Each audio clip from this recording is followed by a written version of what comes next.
Number 8. Magnetic fishing treasures. An Australian man who was partaking in the trend of magnet fishing made an amazing discovery. Magnet fishing is an easy hobby to take up, which could be why it seems to be the newest popular thing to do, with hundreds of videos surfacing of people casting their ropes into the water with a magnet attached to the end.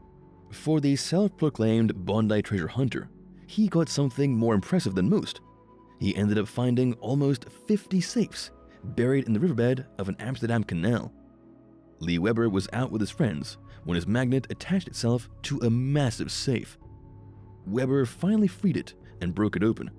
At first, Weber was disappointed to find a bunch of plastic sleeves, but he quickly changed his tune when he realized the sleeves were holding a hoard of valuable collector's coins. When Weber took a closer look at the coins, he spotted a clue to their origin, an inscription that read, Hortus Botanicus, 1682 to 1982, Amsterdam. A quick call to the botanical gardens in Amsterdam, and Weber found out that a safe had been stolen from the attraction 15 to 20 years earlier, when 500 coins were made to commemorate the 300-year anniversary of the botanical gardens. Although some people might be a little disappointed that the coins were only minted in the 1980s, the theft of the safe and the location of the discovery add to their story, making the entire expedition something of a success. At the very least, it gives the magnetic fisherman the drive he needs to get back out there and find something even more valuable. Number 7. English Coin Hoard. When a former police officer in England unearthed 10 gold coins from the 6th century, he never expected it would land him in jail, but that's just what happened to Officer David Cockle, who used nothing more than a metal detector to locate coins. But it wasn't his amateur sleuthing that got him in trouble. It was his greed that got him a prison sentence. The coins were part of the largest Anglo-Saxon treasure hoard ever discovered in an English field, most of which were found by an anonymous amateur metal detectorist. When Cockle found the coins, he kept them a secret, later illegally selling them for 15,000 British pounds, about $20,000. In the UK, it's illegal to resell 2 or more coins that are at least 300 years old and have more than 10% gold or silver. The government considers that a treasure, and since Cockle's coins were just a fraction of a larger cachet of 131 gold coins found, the officer was sentenced to 16 months behind bars. Only 8 of the 10 coins he sold have been found. It took over 6 years for the remaining coins to be unearthed. Most are 85 to 90% gold Frankish tremisses, which are small coins from the 6th century. 9 of the coins are larger Byzantine currency, each with 3 times the value of the tremisses. In the cachet, a pendant, gold bar, and 2 other gold jewelry pieces were also unearthed. Experts think they were buried sometime around 600 AD, before England unified. When experts unearthed the remaining coins, they noticed the cachet had been previously disturbed, leading them to believe that the hoard had been moved or the other coins had been removed from it at some point in history. With such a large quantity of almost pure gold coins, it's most likely that the hoard will be given to the British Crown under the 1996 Treasure Act and placed in the Norwich Castle Museum. This important find isn't just a dazzling display of wealth, it shows how the early Anglo-Saxon economy worked. Sadly for David Cockle, he also got a lesson in how the justice system works too. Did you know there were laws in place that require surrendering found treasure? Do you think they're fair? Tell us your thoughts on this in the comments. Number 6. Lockdown treasure hunting boom.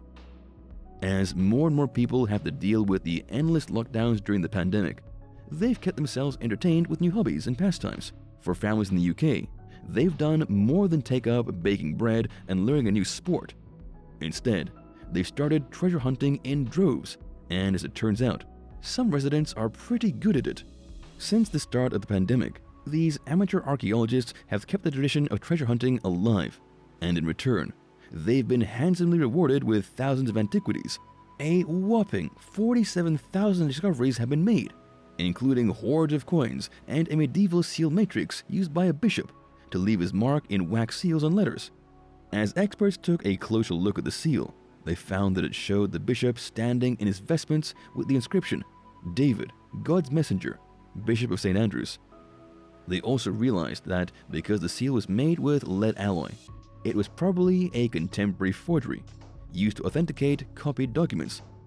As amazing as these finds are, hobbyists aren't keeping them to themselves. They're using modern technology to share the news of their incredible finds by updating a database that tracks all antiquities for professional curators.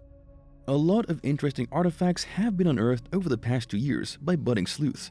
A copper alloy Roman furniture fitting dating from circa AD 43 to 200, featuring the face of the god Oceanus, was located.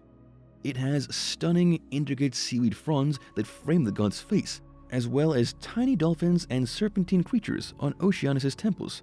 50 gold coins from South Africa, minted in the 1970s during the apartheid era, were found buried north of London, and another cache of 63 gold coins from the 16th century, featuring King Henry VIII, were also found in the New Forest area. When a local resident was weeding their garden, they are extremely rare and feature the initials of the king's wives, Catherine of Aragon, Anne Boleyn, and Jane Seymour. The number of coins is much more than the average wage during the Tudor period, so it will take some time to figure out if the hoard was someone's savings added to over time, or if they were buried all at once. Over 10,000 more discoveries than those made in 2019 have been recorded, which has kept the British Museum busy. Anytime someone finds an object that's more than 300 years old, the rule is they have to report it to the local authorities, who assess the item. If it's of value, it goes to the British Museum to be surveyed and preserved. But that doesn't mean the person who found it walks away empty-handed. They're paid for their discovery. Not bad for a day spent digging in the garden. Have you ever found anything valuable with a metal detector? Share your experiences in the comment section. And don't forget to hit subscribe so you don't miss any of our future videos. Number 5. Viking Sword. 2 metal detectors on the Isle of Man uncovered a stunning rare Viking sword in the northwest area of the island. Somehow it survived for over 1,000 years in the soil until the 2 men located the fragments, including an intricately decorated hilt or handle, and a pommel or weight on the top of the hilt that was carved to look like a set of knuckles. It is the first Manx Viking sword of its kind discovered on the island, that sits in the Irish Sea and has a storied history of Viking occupation that dates back to the early 800s. The Manx are an ethnic group whose language descends from Middle Irish. They originated on the island and share significant Norse and English influences. Over 4 centuries, Vikings spent time there, at first trading and then constructing more permanent settlements. Over time, other Viking-era artifacts have been uncovered on the Isle of Man, like fishing hooks, needles, and hoards of silver. But this was the first set of highly decorated sword parts found there, with experts believing they date back to 900 AD. As archaeologists cleaned and studied the sword, some wondered if it could have belonged to a male Viking, whose grave had been located buried in a ship on the island. In Viking custom, their warriors are buried with everything they needed in the afterlife, but this particular man didn't have a sword. Even though only some parts of the sword were uncovered, experts had the most important part. They were able to tell from the decoration on the hilt that it probably came from Norway, and that it was made from copper alloy. For those who want to own a piece of history, the sword fragments aren't up for grabs, as they are put on display at the Viking and Medieval Gallery. Number 4. 13-year-old discovers hoards. Sometimes it pays to hang out with your parents, even if you think they're not cool. When a 13-year-old decided to tag along with her dad's metal detectorist group to South Cambridgeshire in England, she had a bit of beginner's luck when she uncovered a Bronze Age hoard. Among the massive cache of 200 items, she found axe heads, blade fragments, and other copper alloy parts that experts now think date back to around 1300 BC. At first, Millie Hardwick, her father and grandfather didn't have much luck with their exploration, but after a quick lunch break, they decided to try a different part of the field. When Millie's metal detector went off, her father dug around in the dirt. When he unearthed a solid object that he joked could be part of an axe, the group didn't expect that he was spot on. They continued to dig, finding more axe parts and a silver coin. The dig was then immediately halted and covered until the next day, when a team of professional archaeologists visited the site. After examining the dig site, they confirmed the discovery, as well as a second hoard located nearby by another group on the initial trip. The discoveries are being studied to confirm if they are related or just happen to be buried near one another. Either way, the items were sent to the British Museum so they can study them and determine their value. If they are declared a treasure, the landowner and Millie will split a reward. Until then, the young girl and her father continue to head out on the weekend excursions in the hopes of finding even more buried treasures. Number 3. The Galloway Horde. Leave it to the amateurs when it comes to locating hidden treasures. A collection of more than 100 stunning artifacts was unearthed in Scotland in 2014 by a treasure hunter, and experts at the National Museum Scotland describe it as the richest collection of rare, unique objects from the Viking era ever found in Britain and Ireland. It took 6 years to clean off all the dirt, mud, and debris from the objects, but as archaeologists did, they revealed breathtaking pieces, including silver arm rings, silver bullion, and a rare, intricately decorated cross. Multiple layers of objects were found in the hoard, with ornate silver jewelry and a silver jar filled with beads, brooches, and bracelets among the finds. Before experts could get a close look at the delicate items, they decided to use special 3D imaging to examine the jar to keep the items safe. But they were able to tell that the wool that had wrapped around the vessel to protect the contents dated to around 680 and 780 AD. Experts were also able to tell that 4 different people or groups buried the hoard around 900 AD, adding more mystery to their understanding of Scotland in the age of the Vikings. The silver vessel holding the bulk of the jewelry had decorations featuring leopards and tigers that suggest it was made in Central Asia. But why were the items separated into multiple layers instead of all being buried together?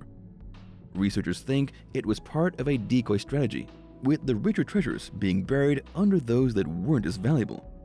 As conservationists work to preserve the items, researchers continue to search for clues about the origins of the items, which will be put on display at the National Museum of Scotland. Number 2. Rare Roman treasures in the UK.